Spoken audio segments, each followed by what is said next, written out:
सुंदर वन में दयालु गुनगुनी चिड़िया। बहुत समय पहले की बात है। एक सुंदर वन था जिसमें गुनगुनी चिड़िया अपने परिवार के साथ रहती थी और अन्य चिड़िया भी अपने परिवार के साथ रहते थे। नैना कौवी अपने सास पर बहुत ही जुल्म किया करती। बचाओ बचाओ, कोई मेरी मदद करो, कोई मुझे मेरी बहू से बचा ले, नहीं तो मुझे ये जान से मार देगी। तूने बिना पूछे मेरी दाना क्यों खा ली? बताओ बताओ रे बूढ़ी, तूने क्यों खाया मेरी दाना? अब मैं क्या खाऊंगी? बहू, मेरे से गलती हो गई, मुझे बहुत जोरों की भूख लगा था, इसलिए मैंने तेरा दाना खा लिया। बचाओ बचाओ, कोई मेरी मदद करो। खुशी देखो, आज भी नैना कौवी अपनी सास को मार रही है, इसलिए उनके घर से रोने की आवाज आ रही है। चलो जाके बूढ़ी कौवी को बचाते हैं। नहीं नहीं गुनगुनी चिड़िया, तुम जाओ, मेरे पास टाइम नहीं है। मैं तो अपने पति के लिए खाना और पानी लेकर जा रही हूँ। तुम जाओ और उन्हें बचाओ। फिर गुनगुनी चिड़िया नैना कौवी के घर जाती है और जाकर कहती है, अरे अरे नैना कौवी, रुको, क्यों मार रही हो बेचारी बूढ़ी सास को? छोड़ो इन्हें। तू कौन होती है मेरे घर के मामलों में दखल देने वाली? मैं नहीं छोड़ूंगी इस बुढ़िया को। तू बिना पूछे मेरे घर में कैसे आ गई? अब निकल तू मेरे घर से। नैना कौवी की इतना कड़वा बात सुनकर गुनगुनी चिड़िया बिना कुछ कहे वहाँ से चली जाती है। मैं अपने बेटे से सारी बात बताऊंगी। तूने मुझे कितना मारा है, मैं सब बताऊंगी। हाँ हाँ, बता देना सारी बात अपने बेटे को, कल मोही बुढ़िया। तभी काला कौवा काम खत्म करके अपने घर जाता है। बेटा बेटा कालू, तेरे पत्नी ने मुझे बहुत मारा है, केवल दाना खाने के लिए। मेरे हिस्से के दाना खाने के बाद बुढ़िया ने घर का सभी दाना खा लिया। अब घर में कुछ भी नहीं खाने को है। अब हम और तुम भूखे ही सोएंगे। माँ, तेरा पेट है या नादा? इतना दाना क्यों खाती हो? अब तेरी वजह से मैं और मेरी पत्नी भूखे ही रहेंगे। बेटा, तेरी पत्नी झूठ बोल रही है, मैं तो कई दिनों से कुछ नहीं खाई हूँ। सुनिए जी, इसे अभी के अभी घर से निकाल दो, नहीं तो मैं नहीं रहूंगी इस घर में। कालू कौवा धीरे से अपने पत्नी के कान में कहता है, नैना, ऐसा ना कहो, अभी समय नहीं है। आज रात जब घर के कागजात पर माँ का निशान ले लेंगे तो घर से निकाल देंगे। फिर रात हो जाती है और बूढ़ी माँ बिना कुछ खाए पिए रोते रोते सो जाती हैं। नैना, उठो, जल्दी से उठो और मुझे सारी जमीन की पेपर दो। जाओ, मेरे रूम में मेज पर रखी हुई है, वहाँ से जाकर ले लो। कालू कौवा धीरे से उठता है और मेज पर रखे सारी जमीन की कागजात ले लेता है। बूढ़ी माँ गहरी नींद में सोई हुई थी।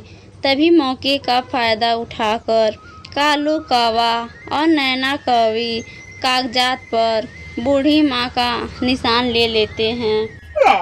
हो गया, अब हमारा काम हो गया। कालू कौवा और नैना कौवी एक दूसरे को देखकर खूब मजे से हंसने लगते हैं। सुनिए जी, कागज पर और कहीं निशान लगवानी है तो लगवा लो, क्योंकि बुढ़िया अभी गहरी नींद में सोई है। घर और सारा जमीन अब हमारे नाम हो गया। अब इस बुढ़िया के पास बचा ही क्या है। सुबह हो जाती है। माँ, मुझे माफ करना, मैंने और नैना ने यह सोच लिया है, अब इस घर में हम रहेंगे या तुम। क्या मतलब है बेटा? तुम यह क्या कह रहे हो? मतलब ये, तुम इस घर को छोड़ के जा रही हो। चुपचाप चली जाओ, वरना मैं तुम्हें इस घर से निकाल दूंगी। लेकिन बेटा, मैं कहाँ जाऊँ?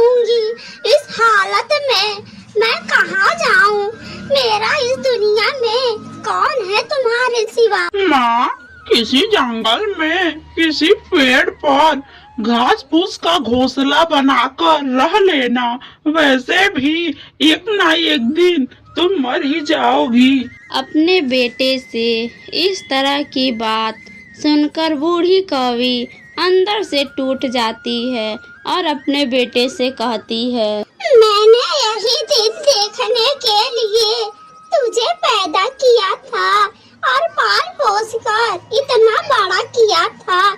याद है जब तू छोटा था? तुम बहुत ही ज्यादा बीमार थे।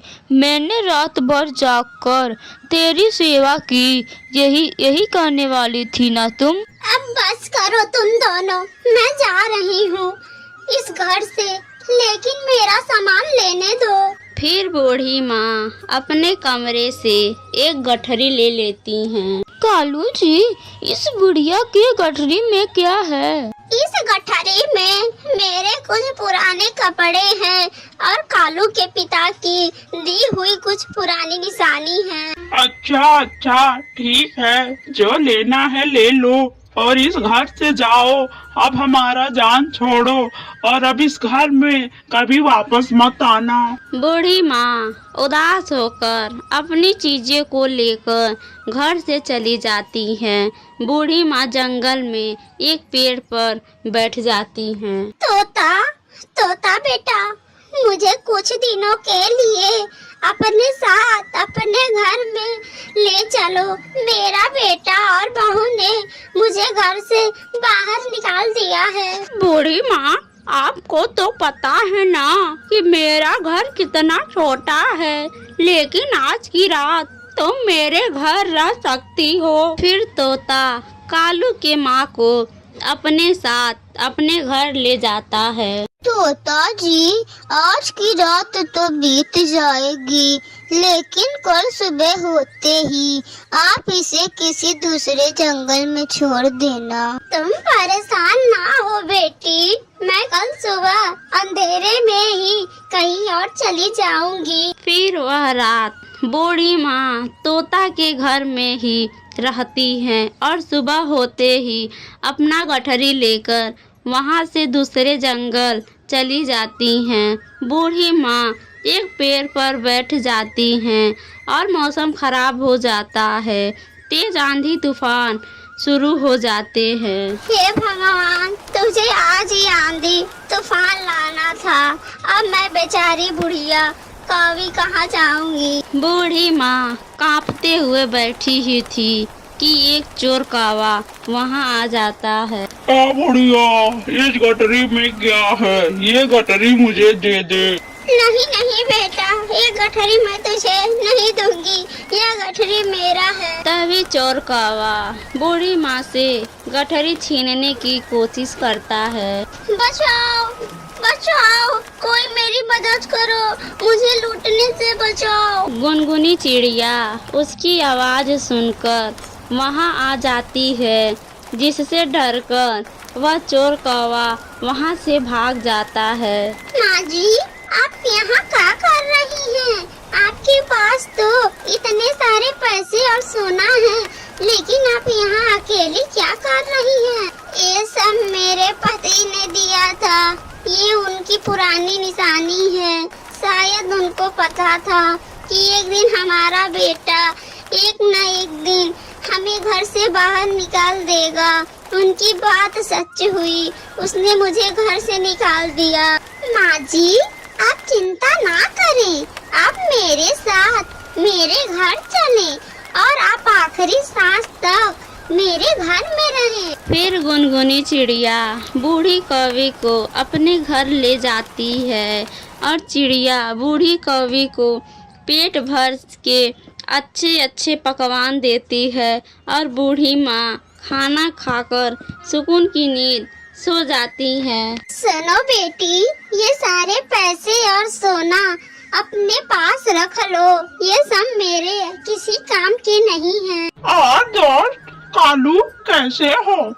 दोस्त कालू, ओ बूढ़ी कौवी तुम्हारी माँ है? हाँ दोस्त, ओ मेरी माँ है और हमने उसे घर से निकाल दिया है, क्योंकि मैं और मेरी पत्नी बहुत ही परेशान थे। ये क्या कर दिया दोस्त कालू, तुम्हारी माँ के पास बहुत ही ज्यादा पैसा और सोना है। क्या ये तुम क्या कह रहे हो दोस्त? मेरे माँ के पास बहुत सारे धन है। हाँ दोस्त कालू, मैं सच कह रहा हूँ। और गुनगुनी चिड़िया ने तुम्हारी माँ को अपने घर ले गई है। मैंने खुद देखा था कि तुम्हारी माँ के गठरी में धन था। फिर कालू कौवा अपने माँ के बात को सोचता है। कालू कौवा ये सब बात सुनकर जल्दी से घर जाता है। नैना नैना, माँ तो बहुत ही ज्यादा चालाक निकली माँ के पास। फिर कालू कौवा नैना को सारी बातें बताता है। मुझे चोर कौवे ने ये सब बताया है। सुनो जी, जल्दी चलें और माँ से माफी मांगकर उन्हें घर ले आए। कालू कौवा और नैना कौवी जल्दी जल्दी से गुनगुनी चिड़िया के घर जाते हैं। सुनो कालू और नैना, मुझे धन दौलत की कोई लालच नहीं है।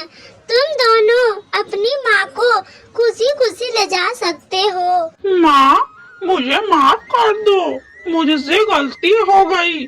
आप चलें, अपने घर चलें। मैं अपने सासू माँ को अपने हाथों से खाना खिलाऊंगी और आपकी बहुत सेवा करूंगी। चलो मेरी प्यारी सी सासू माँ, घर चलो। सुनो बेटा और बहू, जब तुम दोनों घर के कागज पर मेरा निशान ले रहे थे तब मैं सोई नहीं थी। अब तुम दोनों जाओ यहाँ से।